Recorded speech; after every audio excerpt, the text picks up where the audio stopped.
আসসালামু আলাইকুম। হইচই পার্কের পক্ষ থেকে সবাইকে জানাই আন্তরিক শুভেচ্ছা। বন্ধুরা, আজ চলে এসেছি আমের বাগানে। দেখুন কি সুন্দর আম, প্রতিটি গাছেই মাশাআল্লাহ অনেক সুন্দর সুন্দর আম ধরেছে।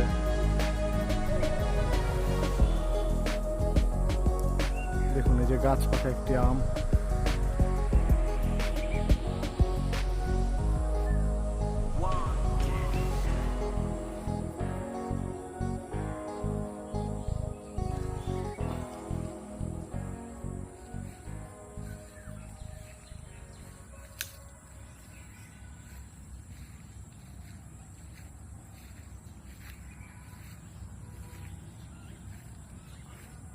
আমগুলো দেখতে খারাপ হলেও খেতে খুবই সুস্বাদু।